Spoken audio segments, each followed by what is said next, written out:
प्रिय श्रोताओं, आइए शर्तिला एकादशी की कथा का आरंभ करते हैं। प्राचीन काल की बात है। काशी नगरी के समीप एक छोटा सा गांव था। उस गांव में एक ब्राह्मण रहता था। वह वेद शास्त्रों का ज्ञाता तो था, पर उसके हृदय में दान की भावना नहीं थी।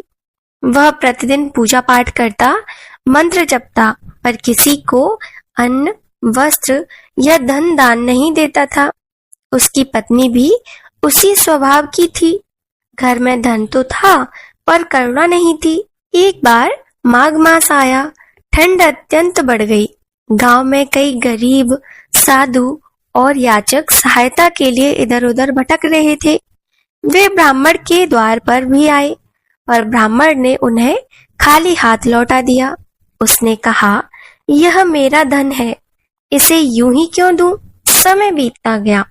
एक दिन अचानक ब्राह्मण की मृत्यु हो गई। मृत्यु के पश्चात जब उसकी आत्मा यमलोक पहुंची, तो यमदूत उसे लेकर यमराज के दरबार में पहुंचे। यमराज ने उसके कर्मों का लेखा देखा। उन्होंने कहा, इस ब्राह्मण ने पूजा तो बहुत की, पर दान नहीं किया। इसका फल इसे अवश्य भोगना होगा। यमराज ने आदेश दिया, इसे अगले जन्म में अत्यंत दरिद्र योनि मिले। उसी क्षण उसकी आत्मा को पृथ्वी पर भेज दिया गया। कुछ समय बाद उसी काशी नगरी में एक अत्यंत गरीब स्त्री का जन्म हुआ। वह वही ब्राह्मण था जो अब स्त्री योनि में जन्मा था। उसका जीवन अत्यंत कष्टमय था। न घर था, न भोजन। वह प्रतिदिन भिक्षा मांगकर अपना जीवन चलाती थी। एक दिन माघ मास की शर्तिला एकादशी आई। उस स्त्री को यह ज्ञात नहीं था कि यह कौन सा व्रत है, पर उस दिन उसे कहीं से भी भिक्षा नहीं मिली। विवश होकर वह भूखी प्यासी ही रही। संयोगवश उस दिन उसके हाथ केवल थोड़े से तिल आ गए, जो किसी ने दया से दे दिए थे। रात को ठंड बहुत थी। वह कांपती हुई एक स्थान पर बैठी रही। उसके मन में बार बार भगवान विष्णु का स्मरण आने लगा। उसने उन तिलों को हाथ में लेकर मन ही मन कहा, हे नारायण, मेरे पास यही है। यदि यह भी आपको स्वीकार हो तो कृपा कीजिएगा। उस रात वह बिना भोजन, बिना जल के रही। अनजाने में ही उसका शर्तिला एकादशी का व्रत पूर्ण हो गया।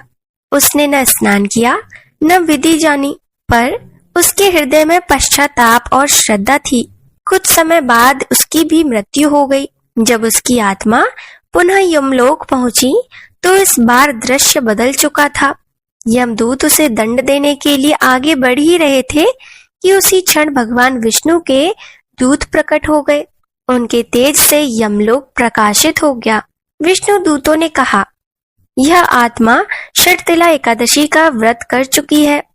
इसने तिल का दान भाव से किया था। इसके पूर्व जन्म के दोष नष्ट हो चुके हैं। यमराज स्वयं उठ खड़े हुए। उन्होंने हाथ जोड़कर कहा, हे विष्णु दूतों, एकादशी का प्रभाव मैं भली भांति जानता हूँ। इसे वैकुंठ ले जाया जाए। प्रिय श्रोताओं, यह सुनकर समझ में आता है कि शर्तिला एकादशी का व्रत कितना महान है।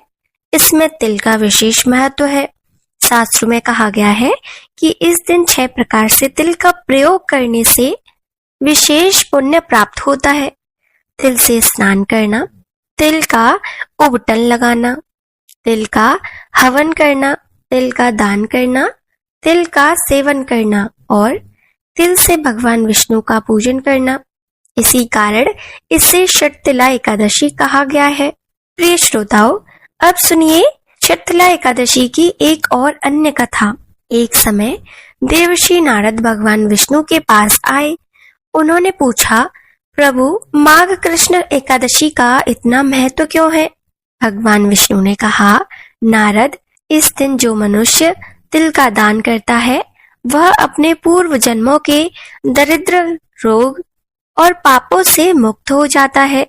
यह एकादशी विशेष रूप से दरिद्रता नाशक है। नारद जी ने पृथ्वी पर आकर इस व्रत का प्रचार किया। अनेक राजाओं, गृहस्थों और साधुओं ने इस व्रत को किया और अपने जीवन में अद्भुत परिवर्तन देखा। तो प्रिय श्रोताओं, शर्तिला एकादशी केवल उपवास नहीं है, यह अहंकार त्यागने का व्रत है। तिल जैसा छोटा दाना भी यदि श्रद्धा से अर्पित किया जाए तो भगवान उसे स्वीकार नहीं करते।